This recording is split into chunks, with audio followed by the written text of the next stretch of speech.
So, went ahead and picked up myself another project. Now, being a gentleman over 50 years old, growing up riding, all we ever rode was two strokes. If you had a four stroke, you probably had something like an XR 400 or something like that you kind of just cruise around in the woods, and not something you'd want to take to the track or do any kind of jumping with or anything like that. So we always rode two strokes. I've always been fond of two strokes. As I've gotten older, I've appreciated the 450, the brute power. I call it a lazy man's bike. Super simple. You can just kind of lug it in any gear. It's very, very forgiving. And every once in a while, I go ahead and get the urge to get myself another two-stroke. I just finished up these two Hondas, the 85 and the 125. And it's got me kind of itching and scratching for another two-stroke.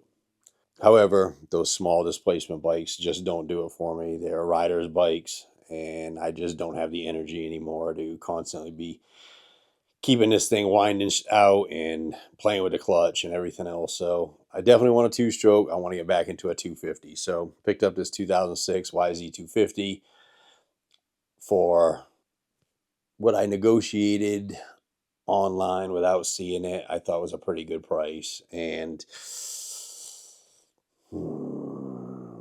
the bike is definitely going to need some work. Now, if this was going to be a flip, it probably would not be worth it. But since I'm going to keep this for my own personal bike, I'm going to put a little extra love into it. I've done a quick walk around, but I don't know much about this. So we're going to walk around together what I was told, and during negotiation, see if this makes sense to you. It doesn't run. All it needs is a spark plug. Well, why don't you just throw a spark plug in it and then you can get a lot more money? I don't have time. So that tells me that it doesn't need just a spark plug, obviously. However, the engine's not locked up and it does have compression. However, I don't know if the big end bearing or something might be bad. I have no idea. So it smells like this thing's been sitting a real long time. So my plans are to go through this thing, get it up to snuff where it needs to be. And I'm going to be trying to look for a factory fuel tank. I don't do long woods rides, so I don't need this super extra big tank. So I'll probably trade this out for just a factory looking tank, make this thing look back to, factory. That's the way I like them. So I know this one's going to interest you, and I'd love for you to stick around.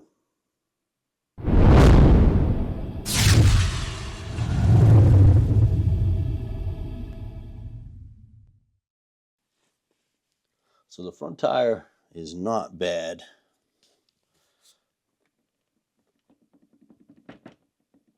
Definitely needs some front wheel bearings. And when I grab the forks, there's a little bit of play in the steering stem, but it's spinning nice and free here. Moving nice and free. There's no binding or anything. So more than likely these bearings are okay. They just need an adjustment. So it does appear that somebody put a larger rotor on here, which is cool. And there's a bracket here that will adjust the caliper so that it will fit this larger rotor. However, there's no front brakes on this thing, so there's definitely something wrong, whether it just needs to be bled out or who knows. But we'll probably go ahead and replace the brakes on it anyway. It's definitely real greasy in here. Look like it's been spooging like crazy. So they're probably running this thing super rich.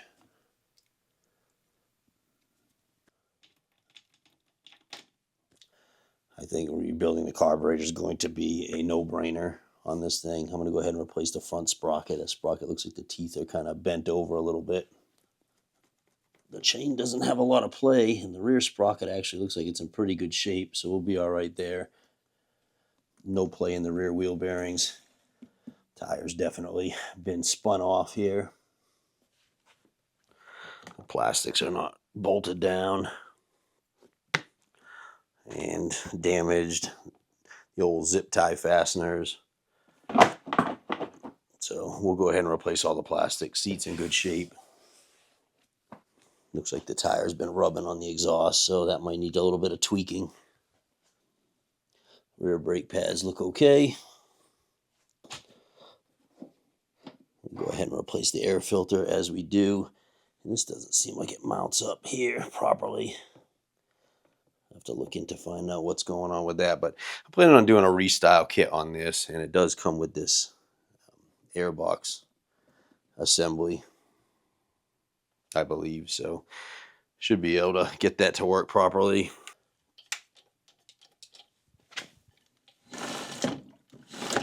All right, rear brakes are okay. All right, so this crankcase is going to be full of water. And why is this coming out between this gasket? I don't know. So there's no doubt about it. We're going to go ahead and pull this engine out of this thing and go through it. Also, we got some broken levers here and broken throttle tube. And going to need grips, of course. So because the front brake has no pressure there, normally when I pull these bikes down out of the back of the truck, I go ahead and, if it has no front brakes, I go ahead and put it in gear and use the clutch as a brake. However, this thing was just rolling right through, so I thought maybe the clutch might be bad.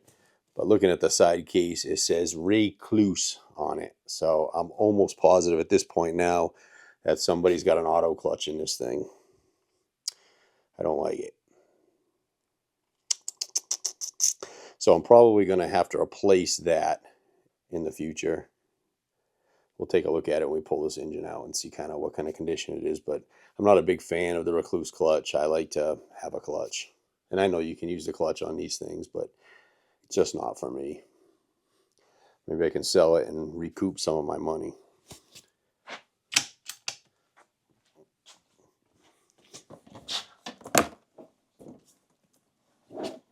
So that's in first gear. And it's just spinning it, barely turning the engine. So it's got a recluse clutch in it. All right. Well, with that, I think you've seen everything that I've seen. And let's go ahead and get this bike torn down, get this engine out and get it up on the bench, and let's go through it.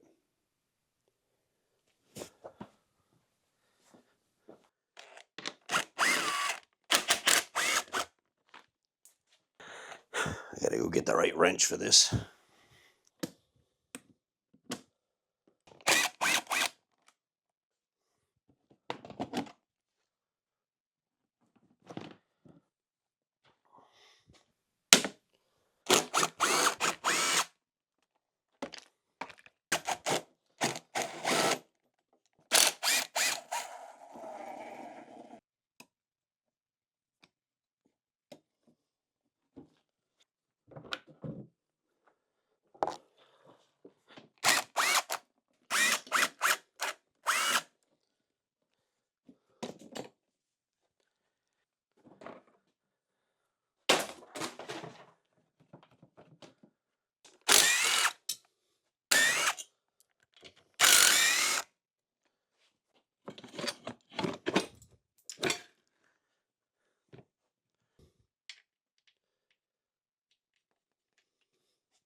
The shock doesn't appear to have been leaking at all. It's actually very clean and dry.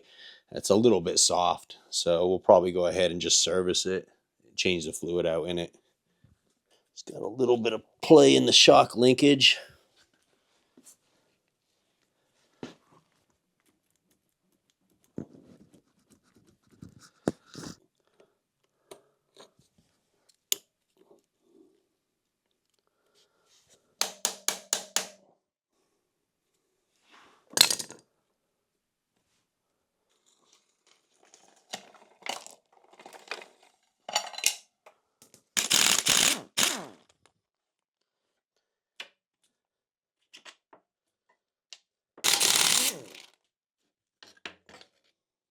The shock bearings don't feel too bad. Yeah, it's definitely in the linkage, not in the shock itself. I can hear it clicking. But the swing arm linkage and bearings seem to be okay.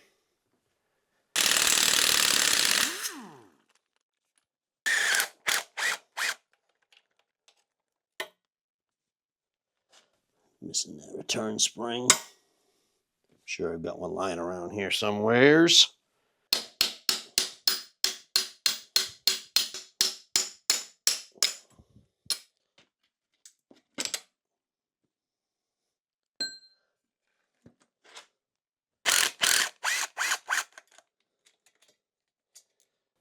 So the one in the front is missing.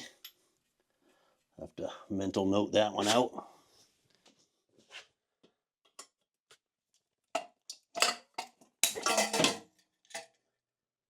And I checked the radiator and there's no coolant in that. And this hose was disconnected, so I don't think we're going to find any coolant in here. It may be all in the bottom of the crankcase.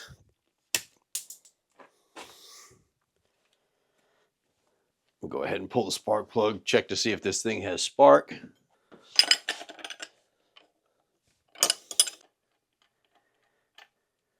What do you know? It's got a new spark plug in it.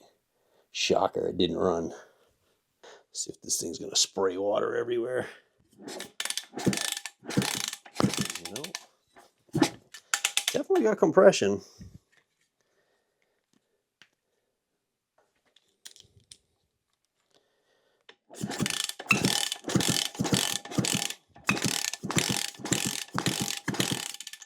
I'm not getting any spark, so see if everything's here.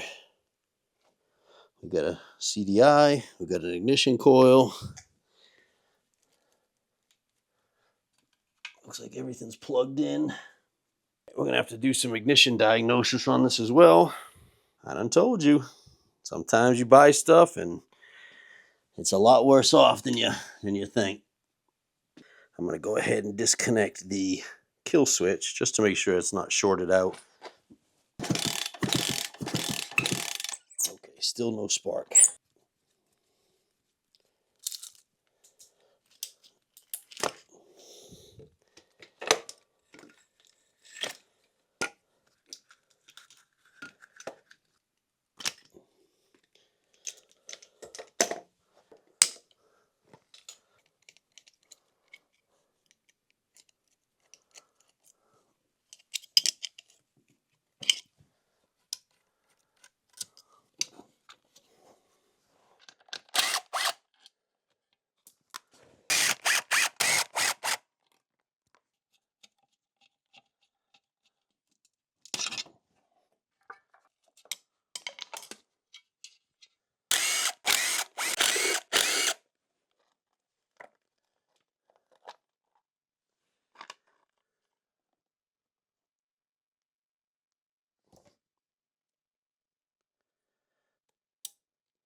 The radiators don't need to come off to pull the engine out, but I just want to clean everything up and make it easier.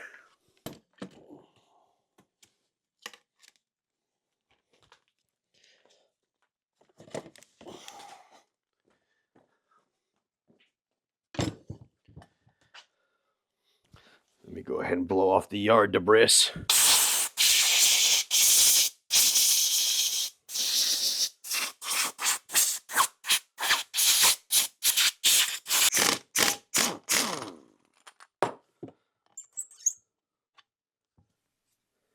Have to get a little juice on that bad boy.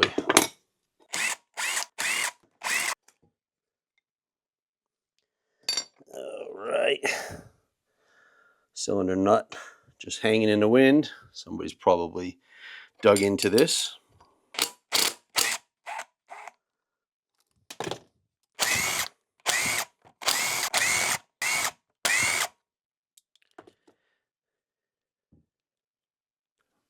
It's a job for Claudia.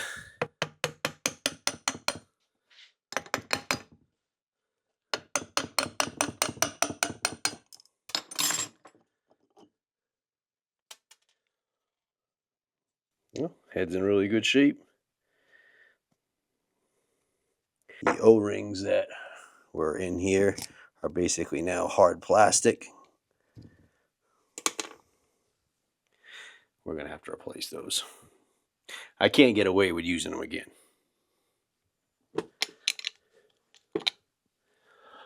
$13 ain't going to cut it. I need a $14. Where are you, $14?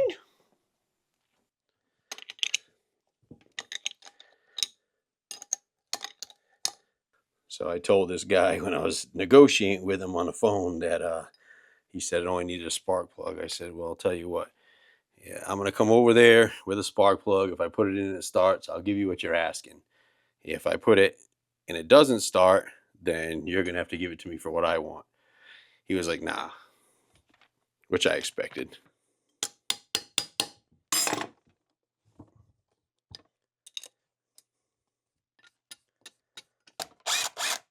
All these bolts are just finger tight. Get this reed block off here and take a look at this while it's still got an extra pair of hands here.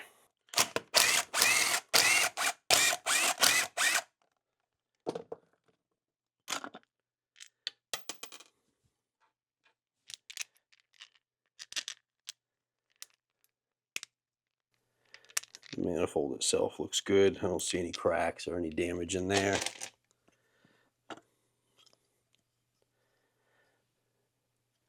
Surprisingly enough, the reed block looks good as well, and the reeds actually look good. I mean, they definitely need some cleaning up, but I don't see any light through them, so that's a good sign.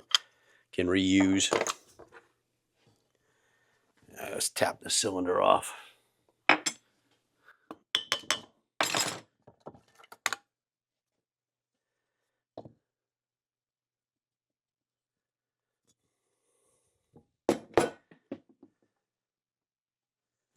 All right, so unfortunately, the cylinder definitely has some pretty good scoring in it. I can just about catch a fingernail on it.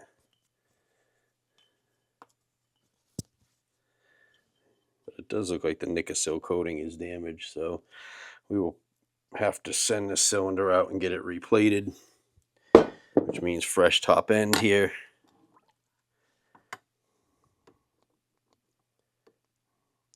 The rings are stuck in the piston.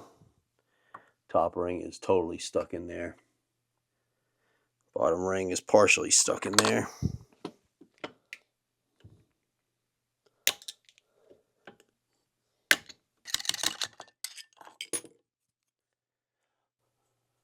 Piston's scored up too.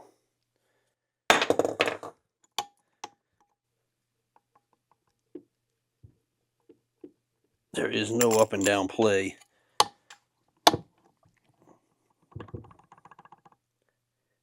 In this crankshaft. It's been bathed very well in water, so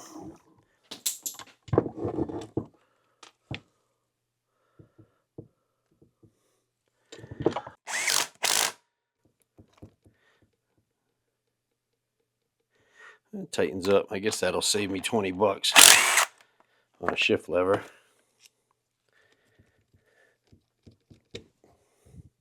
All right, so this thing's got a flywheel weight on here. I'm not going to be reusing that. We're going to get that taken off.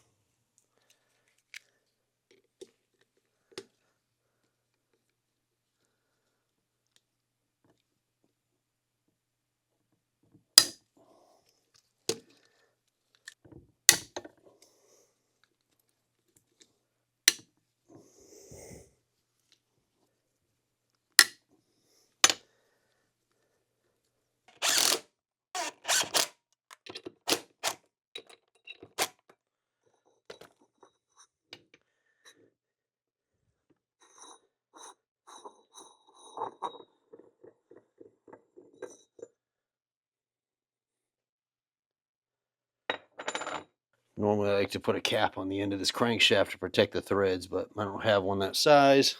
So we're going to have to just go ahead and damage the threads. No, we're not going to damage the threads. It'll be fine.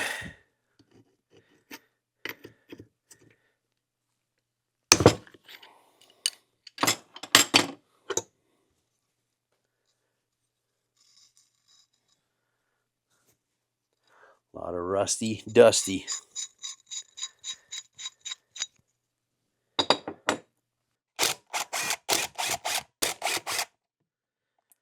So we're going to go ahead and measure out the resistances of the crankshaft position sensor and these exciter coils. I have to go grab my manual so I can get all them specifications. Taking a good look at our Woodruff key here. She's in good shape, so I'll probably just order a new one. Don't want to take no chances. This had a chain break at one time, and it's damaged the case right here. The hits just keep on coming.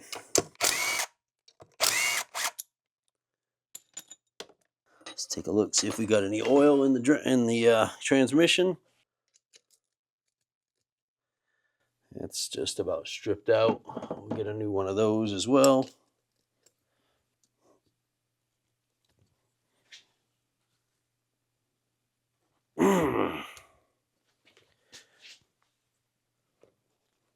What the f...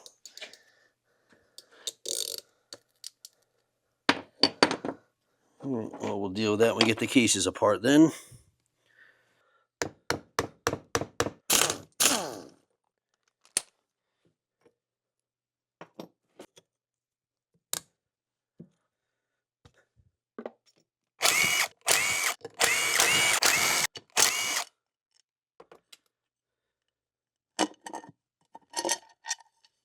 Oh yes, it definitely got a recluse clutch.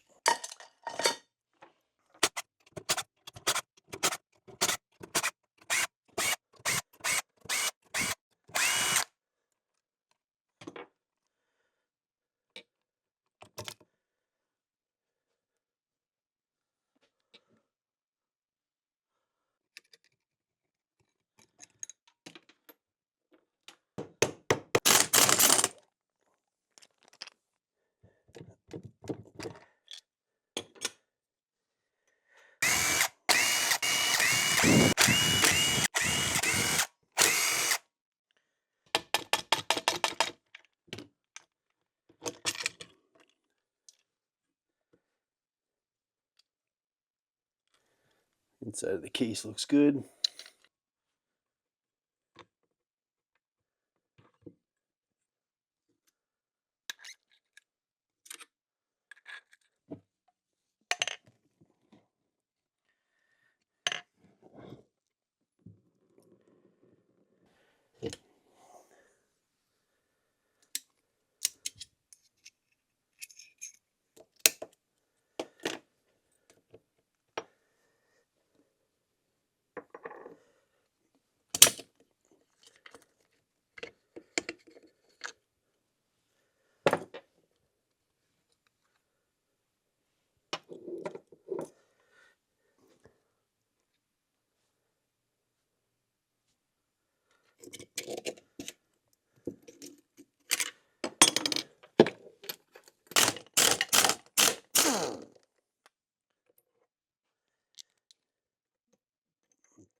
That's pretty much all we need to strip down to get these crankcases separated.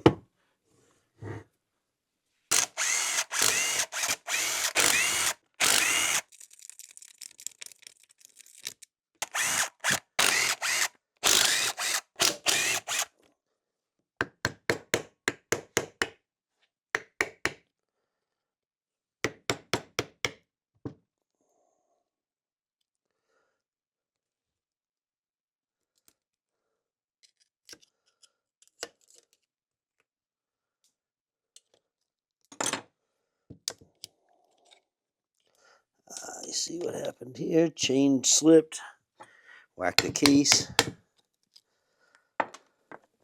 So she's got a little bit of a crack there. A bit of a crack there.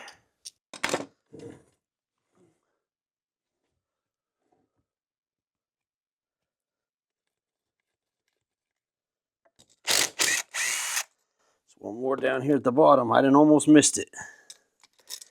You don't want to do that because you don't want to start prying on these cases with any of these bolts still attached. This is kind of weird right right here. I don't know what this is. A piece of wood. Somebody jam a piece of wood in here. I sure did. That's sweet. I mean, it was just the right size, too. So we probably have a stripped out bolt there. I was almost thinking we are going to run out of things to do on this bike. Well, I did have a protector.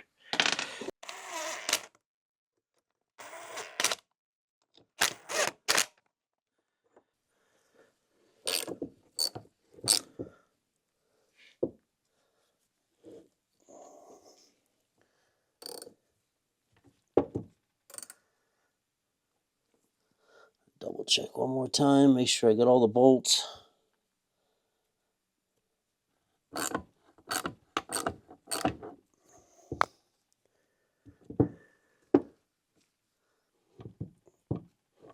Oh.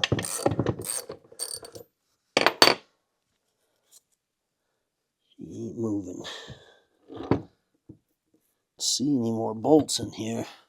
Well, that's a little tight. I'm going to go ahead and consult the service manual, see if I'm missing something here. All right, so it looks like Yamaha wants you to take this apart before you go any further, this shifting mechanism.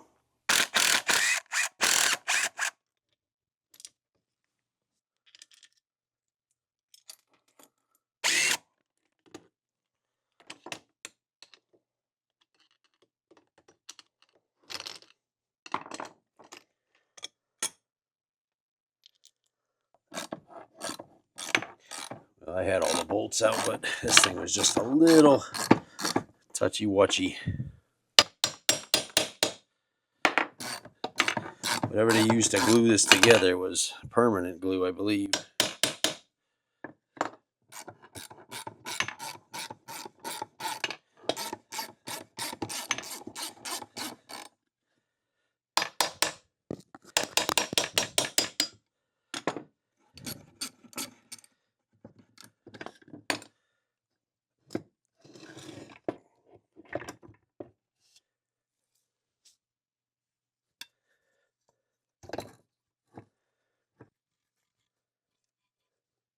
Certainly going to need new crankshaft bearings and seals, of course.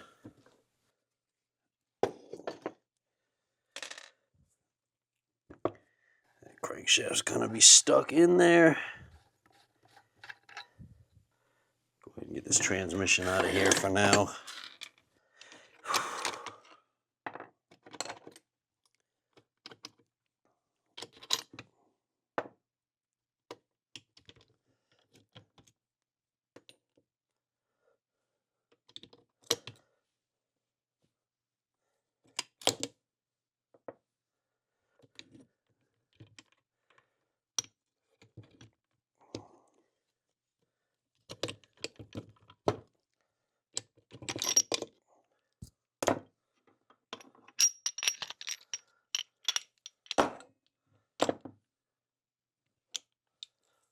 While I got the transmission out, I'm going to inspect all these clutch dogs and their engagement points just to make sure that there's no major damage. This gear has a little bit of a chip on it.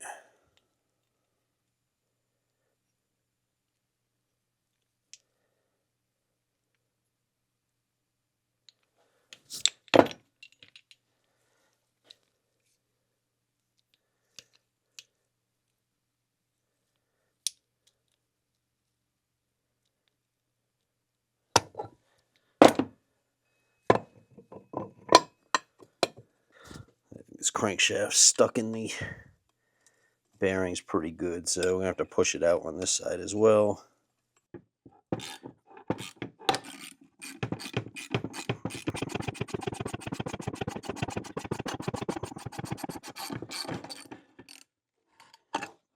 Yeah, she definitely been sitting in there for a while, so got some rust in there.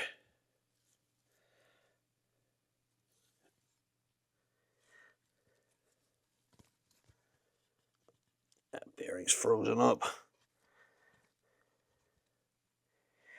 So, yeah, it's definitely needing some work for sure.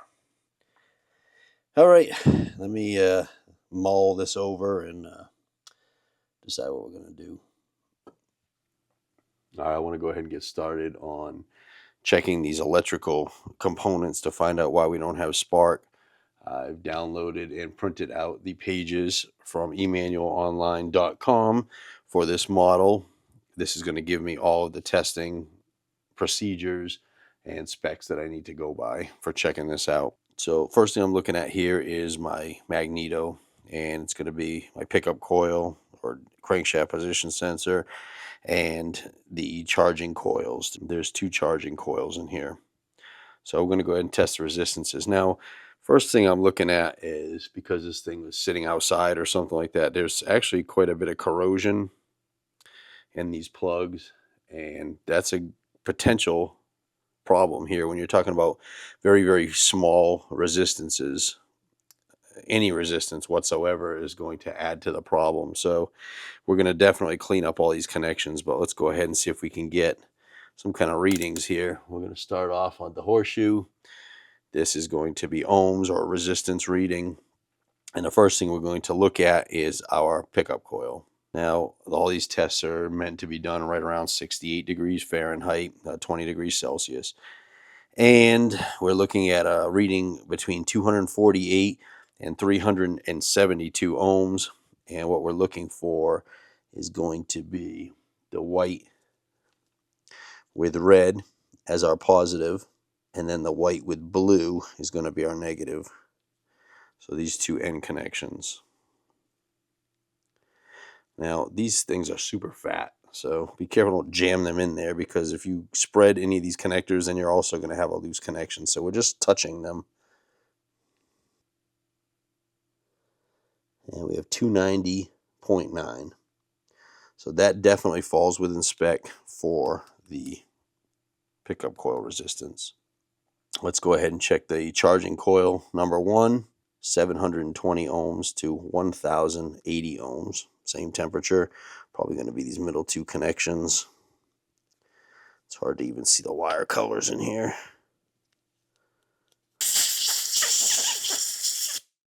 And positive is going to be black with red lead.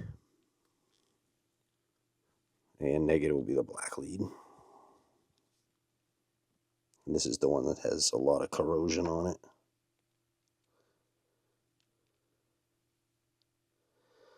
And I'm getting 858 ohms. That falls within spec. However, I did have to wiggle it around to make a connection. So, but that is good. Charging coil number 2, resistance positively is going to be green with blue. And the negative will be green with white. And we're looking for between 44 and 66 ohms.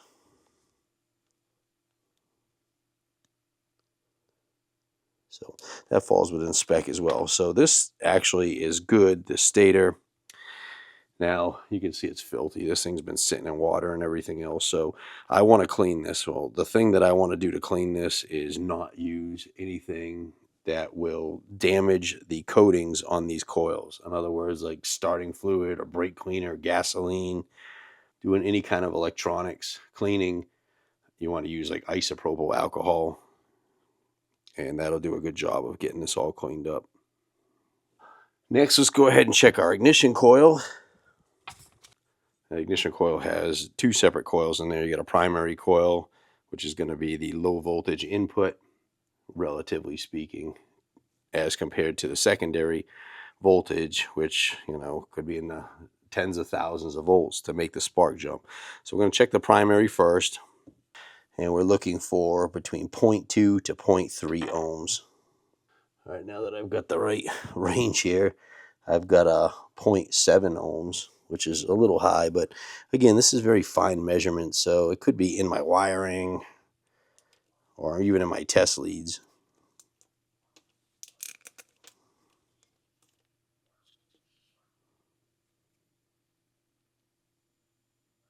All right, so if I take off them little leads, I'm 0.4, so I'm within spec. Another thing you don't want to do is when you're measuring very fine resistances like this is You know, sometimes you want to go like this and hold the wire in with your finger, but if you do that, you can change the resistance measurements. So try not to touch them. All right, so now we're going to look for a value between the yellow lead and the spark plug lead. I'm going to go in here and check that. Black to the yellow lead, and we're looking for between 9,500 and 14,300 ohms.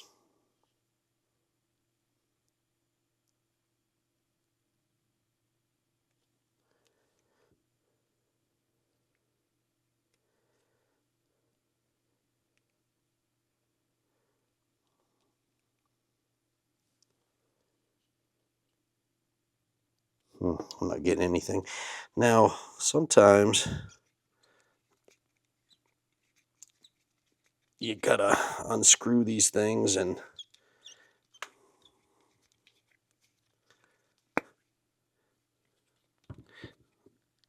I'll try to show you if I can pop this off. So these spark plug caps have a screw in them, and they basically just screw into the wire. So what happens if that wire is messed up? A lot of times you can cut this back a little bit and then re-screw it in. We'll fix that problem. So let's go ahead and try this again. Go right inside the wire this time, and to the yellow lead. Oh, look at that. So we're getting about 12,000 ohms, which falls within spec. This cap may be an issue. Let me take a resistance measurement on the cap.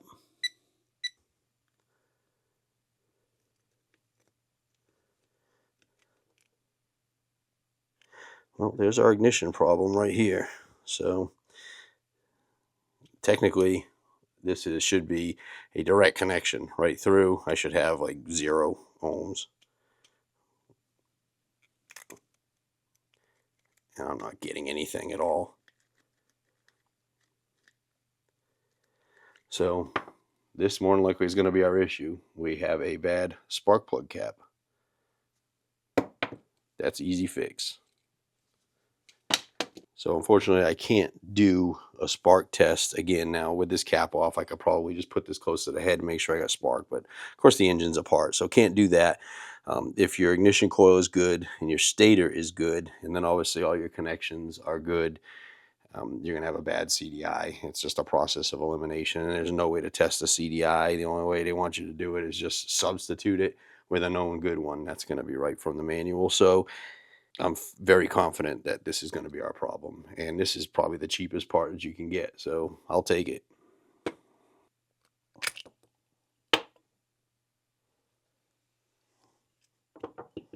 So I misspoke on the spark plug cap resistance measurement. This does have a resistor in it, as we see as we took it apart here. So we're looking at 4,000 to 6,000 ohms. My meter is self-ranging, and it would have picked that up, and it was infinite resistance. So it's still bad. I just told you the wrong specs on it. All right, we're going to go ahead and get this cylinder apart and get this thing ready to be sent out for Nicosil plating. And what I need to do is take the power valve. I'm going to take everything apart, because everything you leave on here, they're going to charge you for it. So you want to get our studs out, power valve out, everything stripped off of it. Easiest way to get these studs out without damaging them is to just thread 2 nuts up against each other.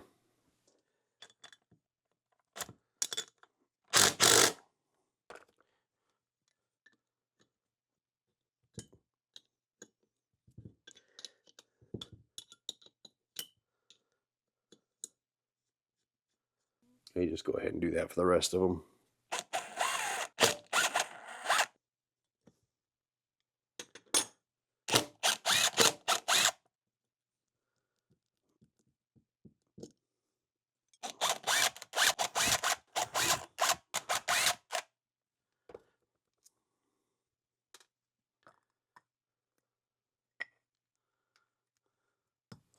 Wow, does this thing look complicated?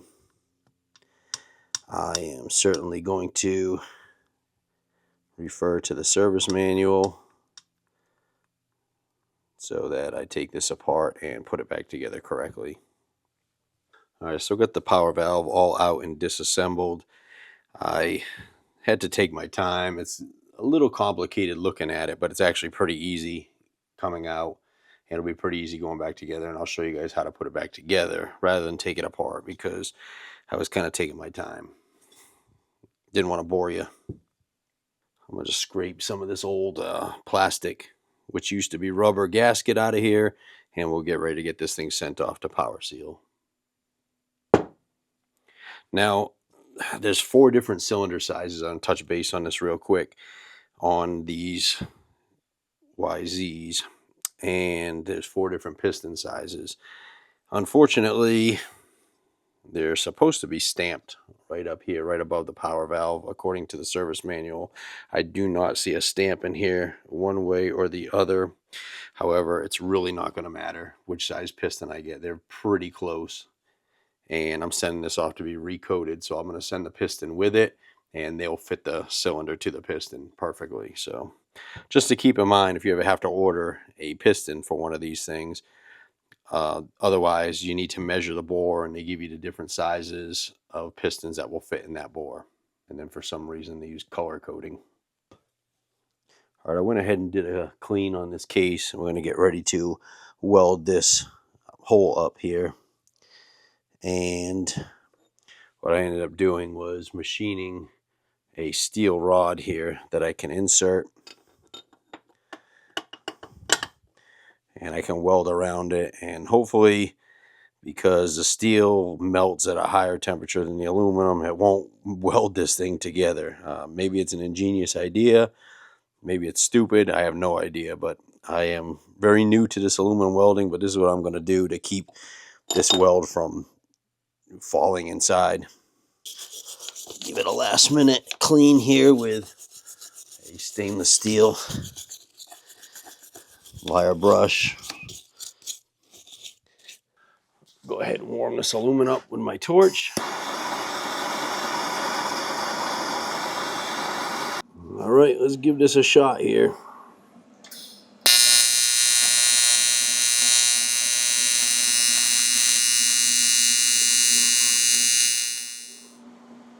It's not sticking to the steel, that's for sure.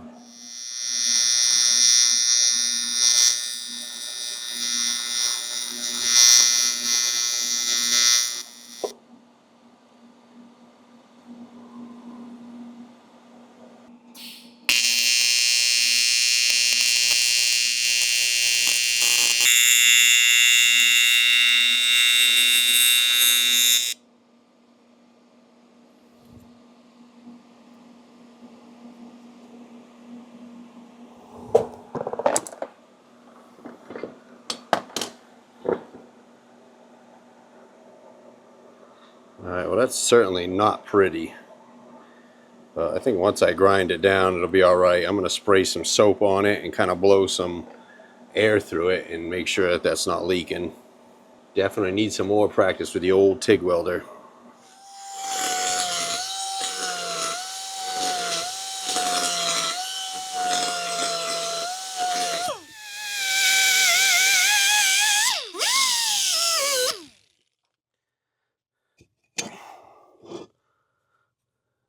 Did melt a little bit of aluminum to it, but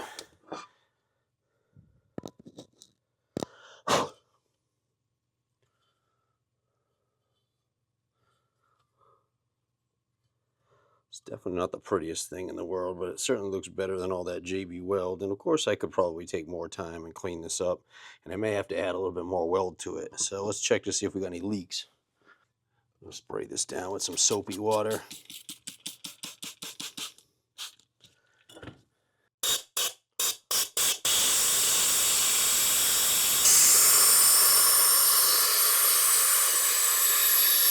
Looks like I've got a little bit of a pinhole right there.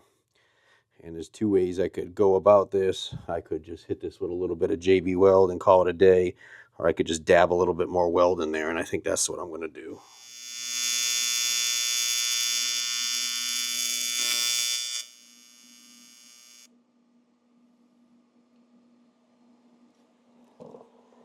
Smoke my tungsten again.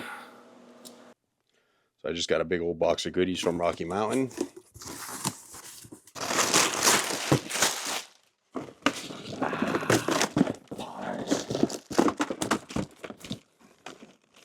The biggest thing I'm looking for here is going to be the piston rebuild kit. And this is not a kit to rebuild the piston, but a kit for doing a top end. And what I'm looking for, everything is taped shut.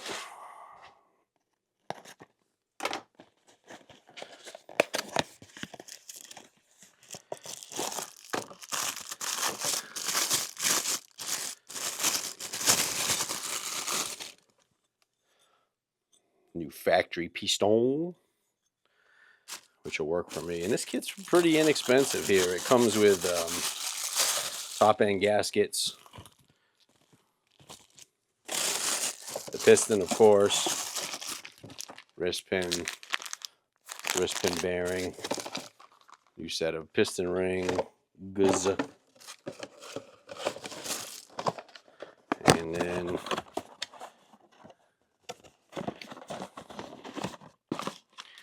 a whole bunch of crush washers and O-rings and all kinds of stuff. So pretty good deal for like $105. I mean, you can't really beat it. So, but now that I got the piston,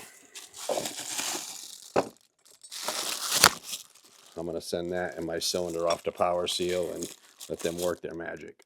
Let's take a quick rundown of all the goodies I got here. So clutch cable, throttle cable, pillow top grips, my fave, engine seal kit,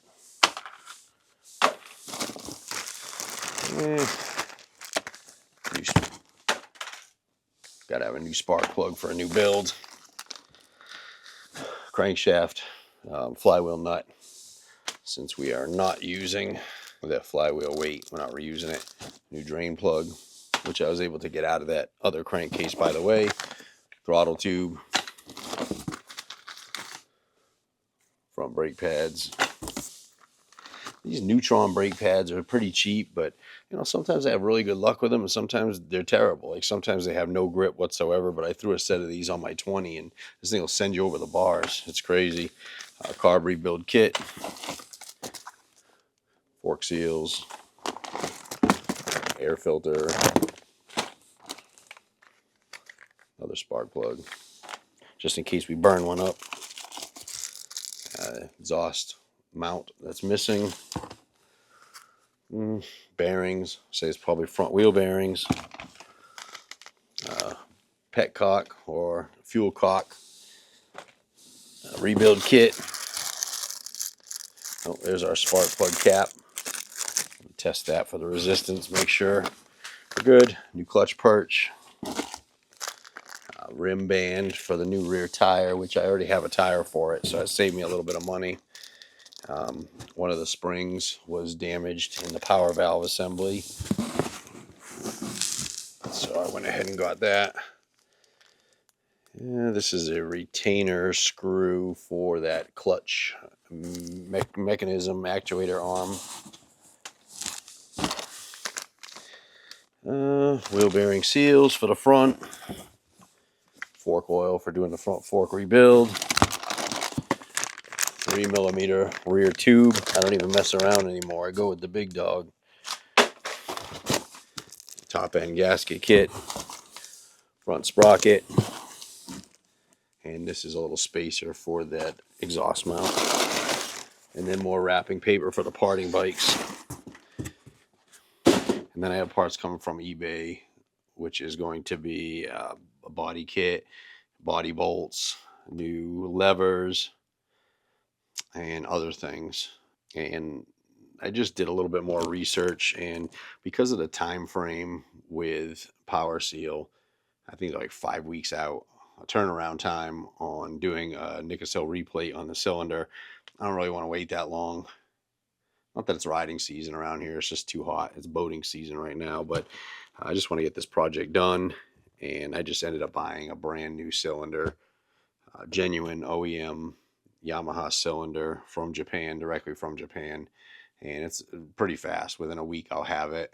I'm not sure what these import taxes are going to be like. Hopefully I don't have anything from Japan, but it's like $350 plus US tax of $24. So you know, that's kind of a no-brainer, because Power Steel is going to charge me $260 with a long turnaround time, and then also I have to pay shipping there and return shipping back, so plus tax. So it's kind of a no-brainer just to buy a brand new cylinder, which is a great deal, because I think this thing lists for like 700 and some odd dollars. So that's what we're doing. Let's go ahead and test the resistance on this new boot.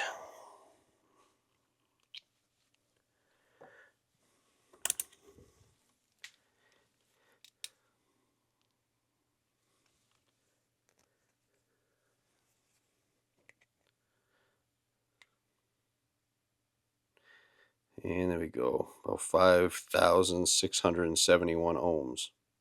So if I remember right, it was like 4,000 to 6,000 ohms is where this needed to be. So no problem, good clean connection in there now.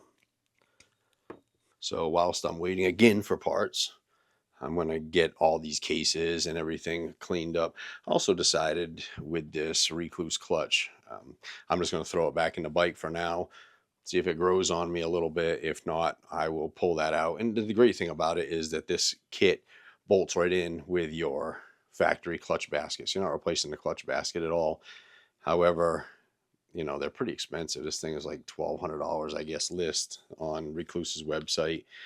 And, you know, potentially I could pull this out and sell the kit. It's in really great shape, and recoup some of the money on this, and then just put a stock clutch back in it. But let me see how it rides. If I decide, you know, I'm going to do any kind of single track riding or anything, maybe having that clutch and having the flywheel weight around might be a good addition to put back on this. But typically I don't ride that. I ride fast and I ride on tracks. So that kind of stuff doesn't really need to be on the bike for me. But let me get back to work. After cleaning up the power valve real well, there are a couple of ramps on these actuators here. If you take a look at this one here, you can see this one's in good shape. This one here has got some wear where it's wore the land out on it. And what I'm going to have to do with this thing here is just weld a piece of metal back in and then just regrind this out. This little tiny piece here is like $85. That's crazy. I got a magnet here. This is steel, it's not stainless steel, so we're going to use steel rod. And let me see if I can get this thing.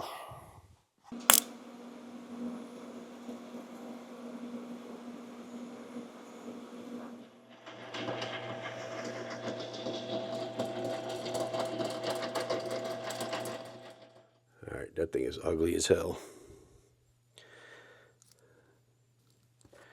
What it needs to do is just guide this pin,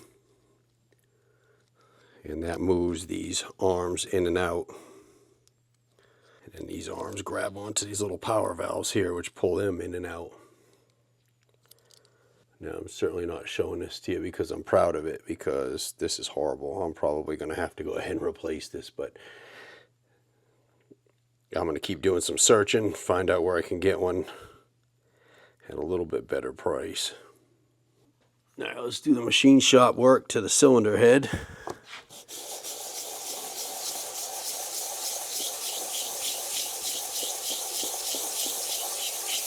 You can do this on a piece of glass, or thick glass, or a piece of granite would be even better.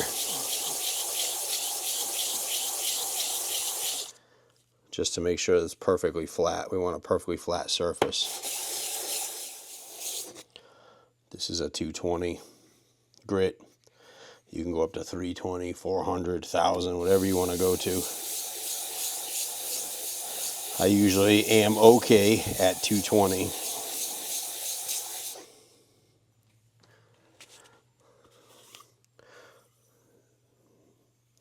It's going to assure that we've got a good, sharp, solid edge and a flat surface to remount this.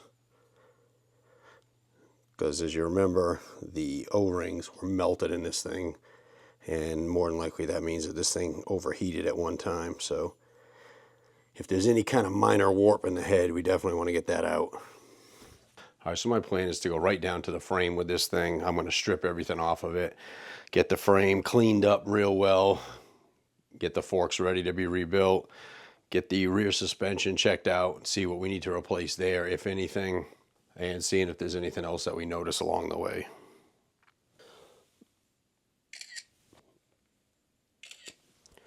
A lot of times it's a good idea to take just pictures of things, so it makes it a lot easier than having to go to the manual and find out how everything is routed. As long as it looks like it's routed correctly or routed correctly, however you want to say it, then obviously take pictures and it'll help you put it back together in the long run.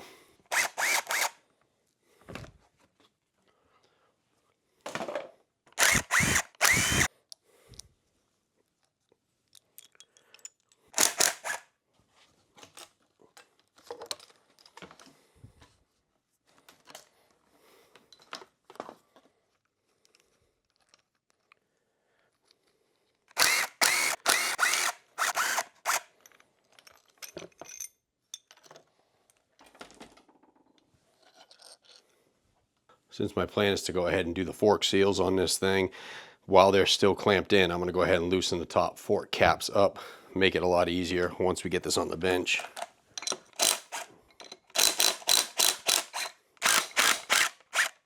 These caps thread into the fork a little bit, so loosen up your top clamp just a little bit, just so this is not binding. Now these risers that they've got on here are a little thick, and I may not be able to get my wrench in here. Do our best. Where's Claudia?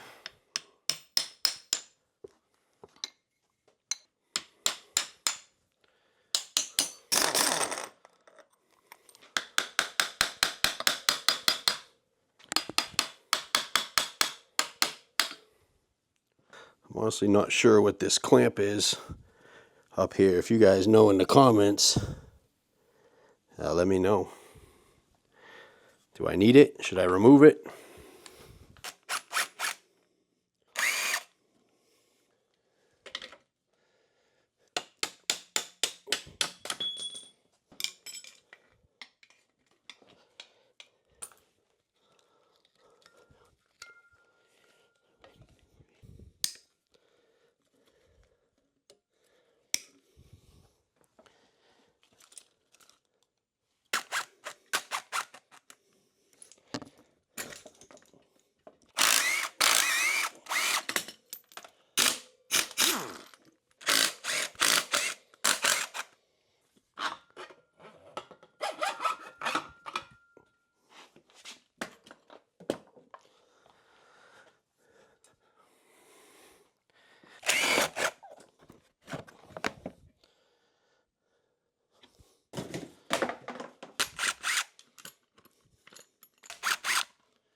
Yeah, I'm going to take all of these bushings apart, inspect the needle bearings and the seals, and re-lubricate them if need be.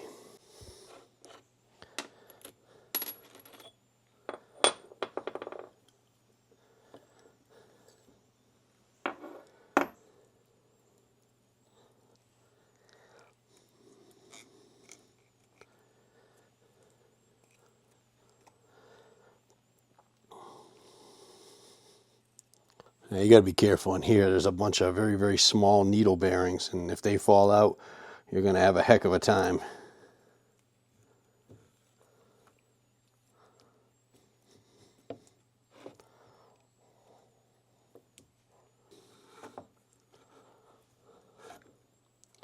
And it's the same in here as well.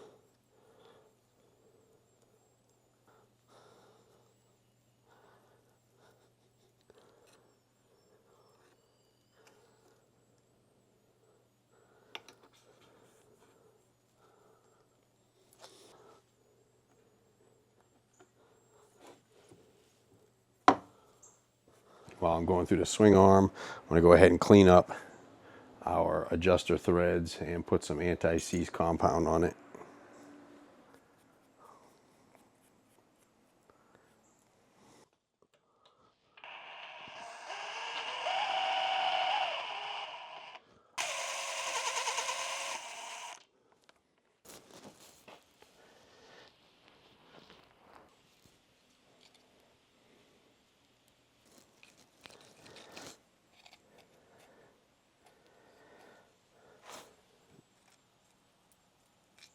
Bottom bearing on the stem has to be hand greased.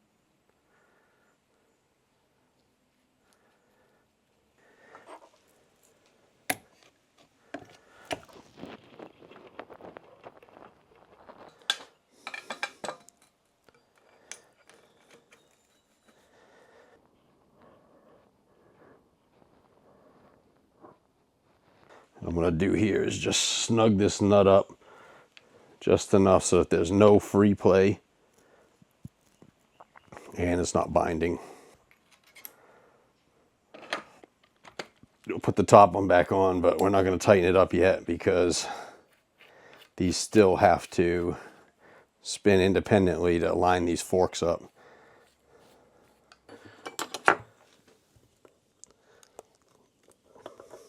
You got to check these out because sometimes they have snap rings in them.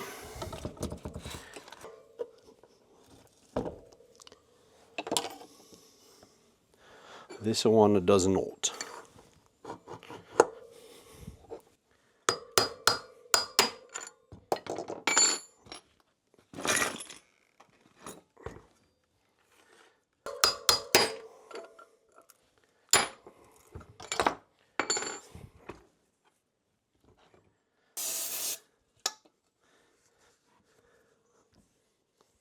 So a lot of times what you'll see is grease on the outside of these bearings, but it's not really going to do you any good because they're sealed bearings. So you put grease on the outside, they don't get in. If you're using a socket to put these in, you want a socket that's going to bang on the outer race, not the inner race, and it should fit down inside so it doesn't bind up.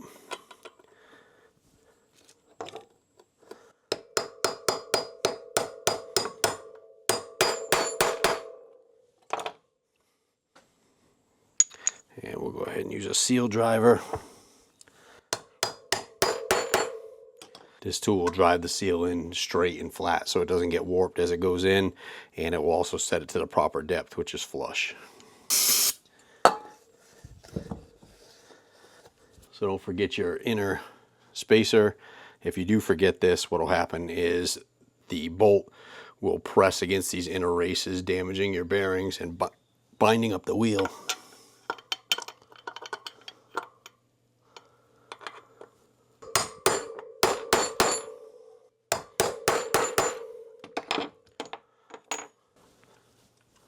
That's it, simple as that for the front wheel bearings. All right, let's get this carburetor apart and cleaned up.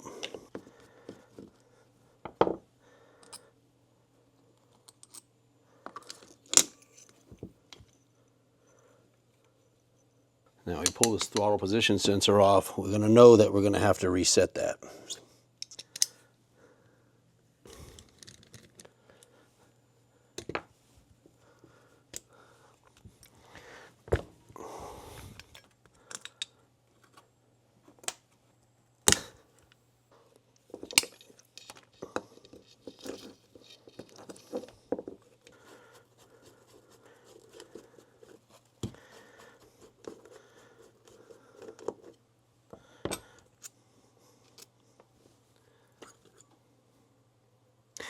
Yes, definitely some crud down in there, but she's pretty clean. It definitely smells like old socks with mixed with kerosene or something.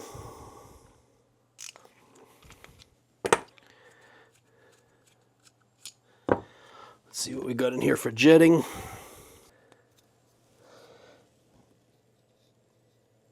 I don't see. I don't know, maybe once we clean it up. I'm not seeing any marks on it right now.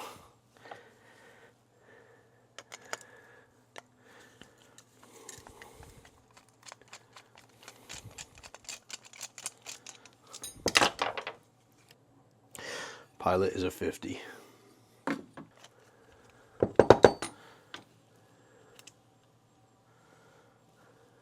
keep working on getting the choke plunger out, but this is as far as I'm going to disassemble this carburetor. I've got a basic carburetor rebuild kit, which is not going to include anything in the mid body, I don't think, but if it does, I will pull it apart more.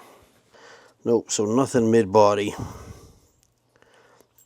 So at this point here, I'm going to take this over to the parts washer, give it a good cleaning, and then we're going to put it in the hot tank.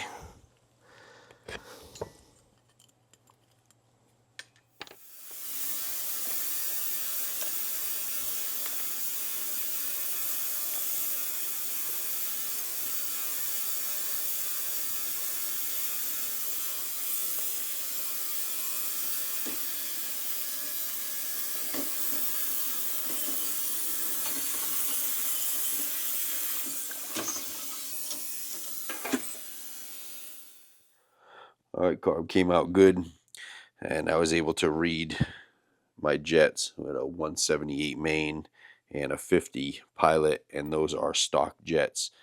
The kit comes with a new 50 pilot and a 178 main.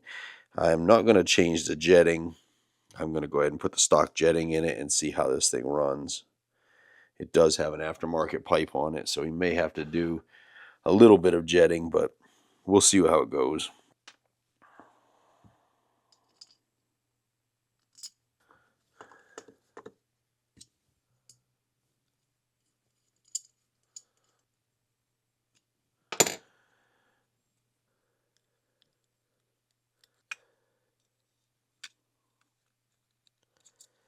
Now we're going to check our float level. And one thing you want to keep in mind when you're checking a float level is you want the float to be just touching the pin and not depressing it. And the measurement is usually taken from the body of the carburetor to the top of the float. The spec on this one calls for 5.5 to 7.5 millimeters. So we'll just go somewhere in the middle. And we've got about 6.5 mil. Looks good.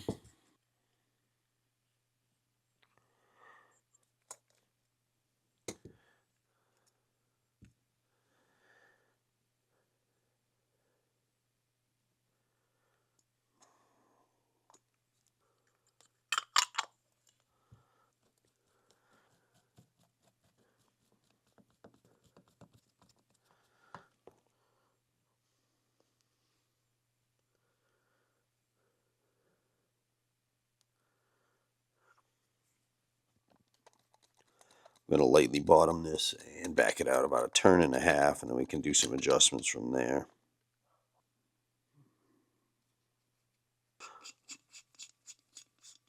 Just lightly tighten these covers. There's no need to crank them down. What will happen is you will bend this flange. I've seen it 1,000 times. And then they don't seal properly, and also it can pull this cap up higher and actually block off your main jet on some carburetors.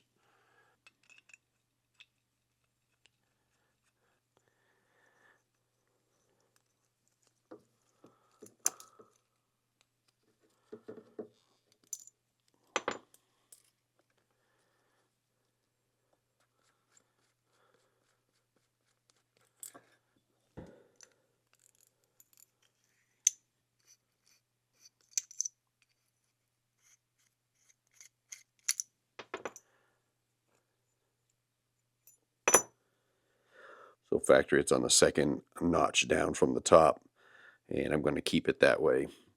Now with these, the more you move the clip down, the more you move the needle up, the richer you make the mid-range, and vice versa. When you put the clip higher, you drop the needle down, making the mid-range leaner. And that's all this is for, is about 1/8 throttle to about 3/4 throttle.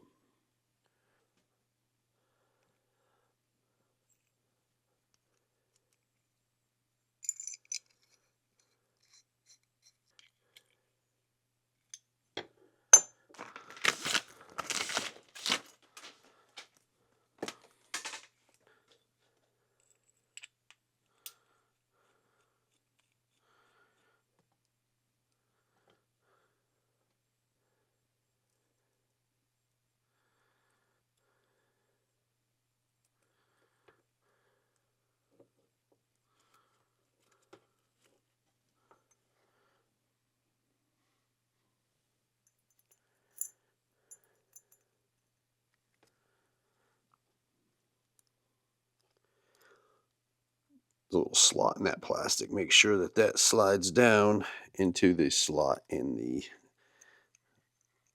cable retainer.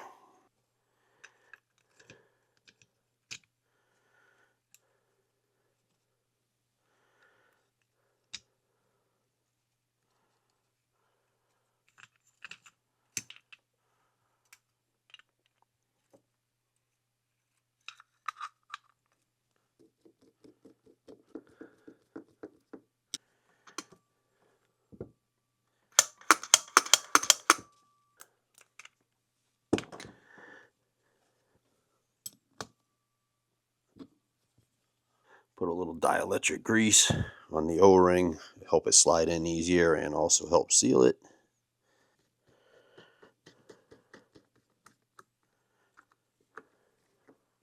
So like I said, we need to adjust this throttle position sensor, but we can't really do it until we get the bike or the carburetor back on the bike and the engine idling properly, because this is going to change as you change your idle screw.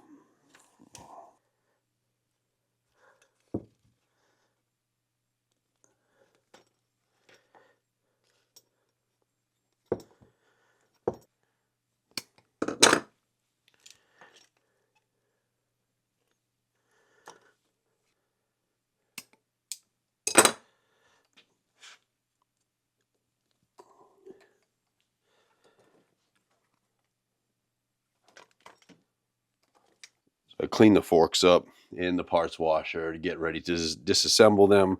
We're going to take them apart, reseal them, and do a basic inspection. We're not getting into any valving today. We're just going to clean them out and reseal them.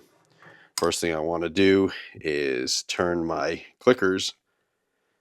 Bottom one is for rebound, top one is for compression, and we want to turn them all the way out, counterclockwise or anti-clockwise. And you can count the clicks in case you want to put them back to where they were. In my case, I'm just going to go back to stock and then dial it in from there. So I'm just going to back it out until it stops.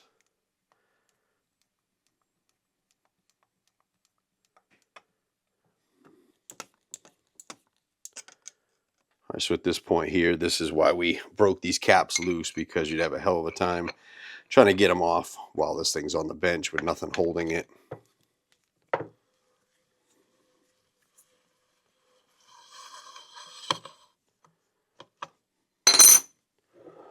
Slide your outer fork down, and what we'll do is drain this fork at this point here.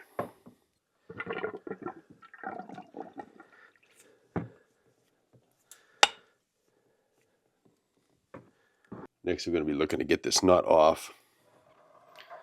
You can put this, clamp this in a vise or something like that to hold it if need be.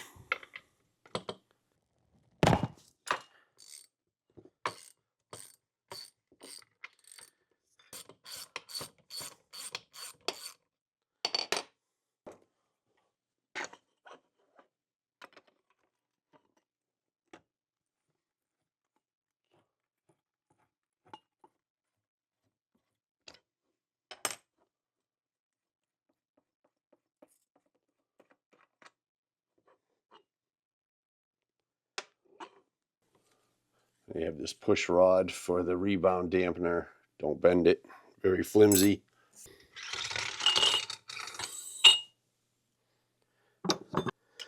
That's an outer dust seal. Just be gentle taking that off. Now, there's a small snap ring down inside of here. You can go with a little screwdriver or a hook. We're just going to get that pulled up and away. At this point here, we can just go ahead and separate our inner and outer tubes by pulling them. Now, once you get this cleaned up inside, inspect it for any kind of crazy wear. And then we're going to start taking our bushings and seals off of the end here. In this lower bushing, you'll see a slot. You can gently put a screwdriver in there and spread that. And we want to get that spread enough so that we can get that off. Now, these are wearable parts.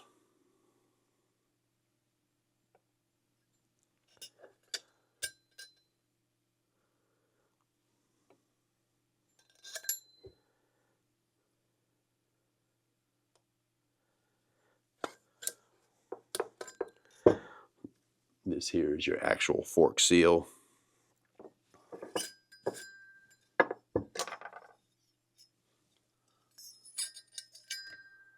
This is that clip we removed. And this is our dust seal. Now that we got them disassembled, we'll take them over and give them another good cleaning on the inside. So when it comes time now to start installing your seals, you got to keep in mind that these little lands here, or this little recessed groove, is cut at a 90-degree angle, and it's very sharp, and it will damage your seals if you just try to force them on. If you take the seal and just try to jam it on there, you're going to rip it or cut it. I highly recommend spending the $5 and getting one of these fork bullets, and it actually covers that up so that you can slide your seal on properly without damaging it. Now, if you don't have one of these and you're in a pinch, you can use like a Walmart grocery bag or something like that and just kind of put it over there, lubricate it really well, and then slide your seal on.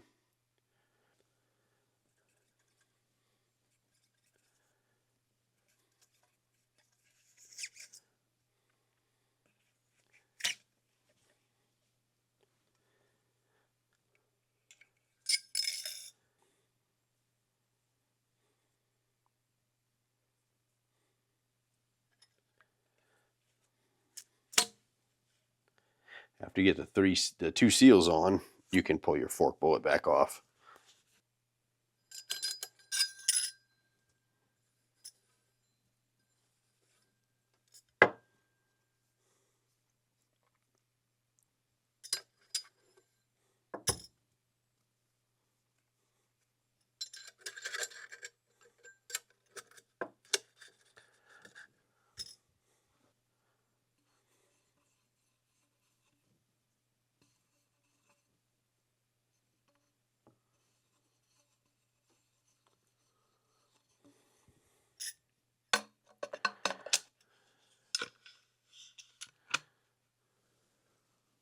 At this point here, you're going to want to use a seal driver.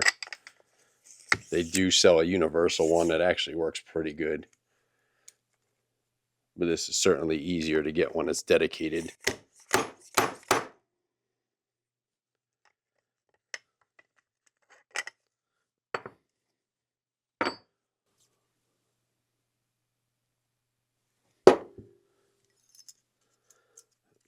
Put our snap ring back in, make sure it's snapped in all the way around.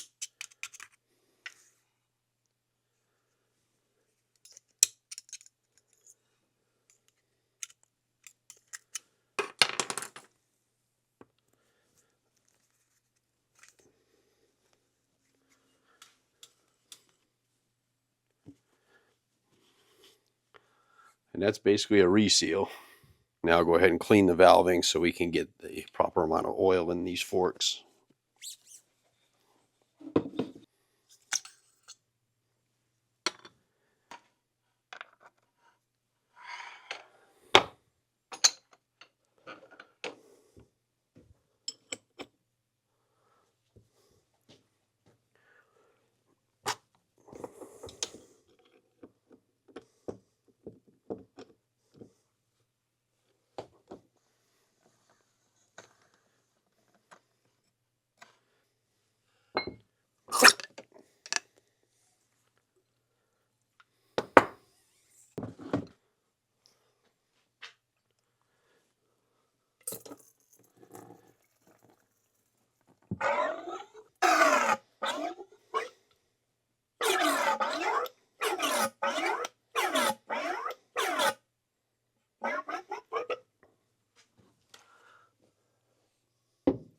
going to inspect and clean this valving assembly, but I'm not going to disassemble it any further.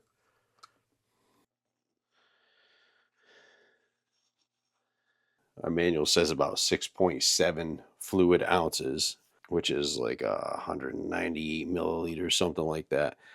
But we're going to go ahead and just dump about a cup because we have to pump the air out of this thing.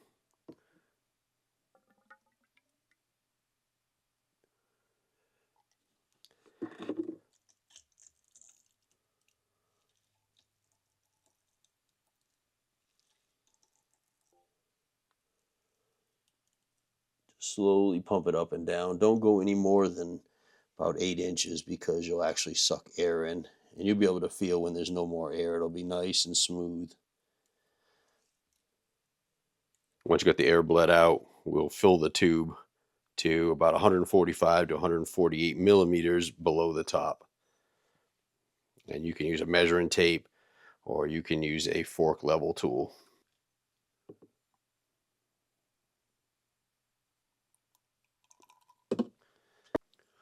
Get this tube set to 145 millimeters.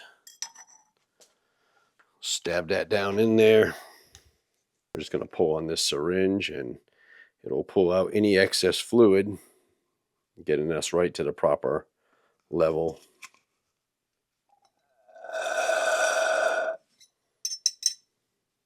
Now, if you haven't already, remember to loosen your compression adjuster all the way.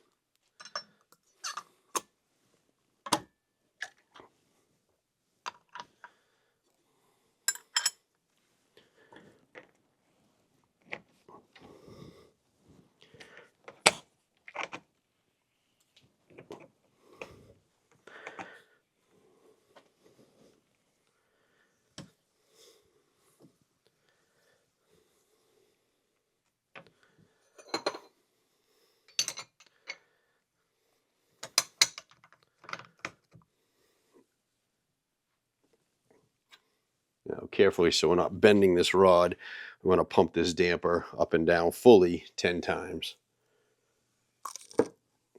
It will push out, will distribute the oil and push out any excess.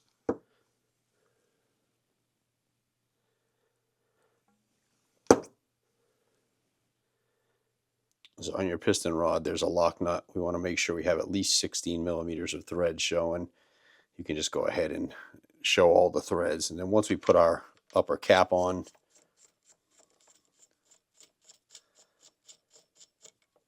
we'll tighten the lock nut to it.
So now for this particular fork, the outer fork amount of fluid is about 12 US ounces.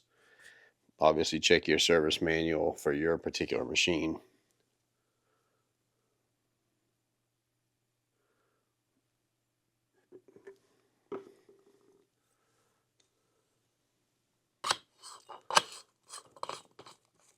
We'll just go ahead and snug that. We can't tighten it up yet until we get it back in our fork clamps, but that's going to do it for this here fork. I'm going to go ahead and do the other one off camera because it's redundant.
I got the forks up through the clamps, right even with the cap on both sides. And I've got the bleeder screw right at 12 o'clock facing forward. I just slightly snugged up the lower clamps just to hold the forks from falling out. Now we can go ahead and torque our upper cap. And believe it or not, on this thing, it's 105 foot-pounds.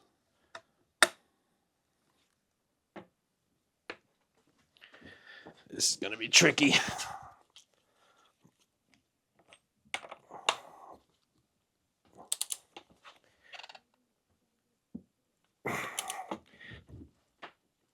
Ugh. Now that that's tight, we can go ahead and torque our clamp bolts to 15 foot-pounds.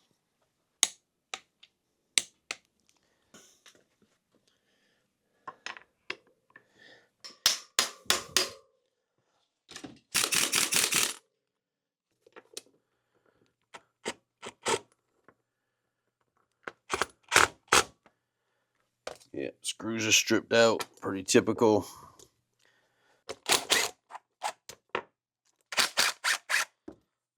Take these things apart and clean them. I went through the rear brakes completely, got all that cleaned up, and anything needed to be replaced, I replaced it.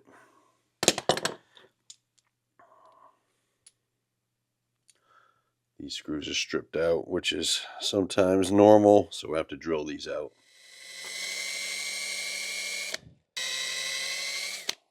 All we're looking to do here is drill the heads off. We're not looking to drill all the way through this thing.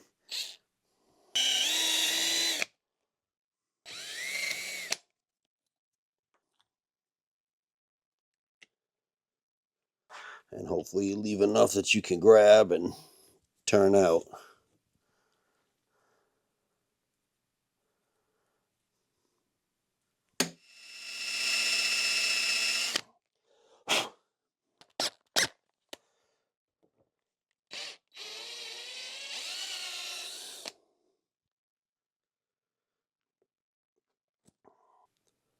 I'll take this thing, give it a good bath. There's nothing dragging in there, so more than look at that piston and all that's really good.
Well, I feel like we made pretty good progress on this. I think I'm going to call this video here.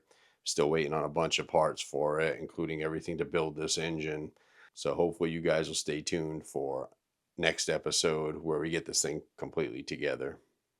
And in parting, I just want to say I appreciate each and every one of you. Thanks for the subscriptions, likes, comments, shares, merch merchandises, and for picking up service manuals. This stuff really helps me out and helps fund these projects and keep these going. So thanks again, and I'll see you on the next one.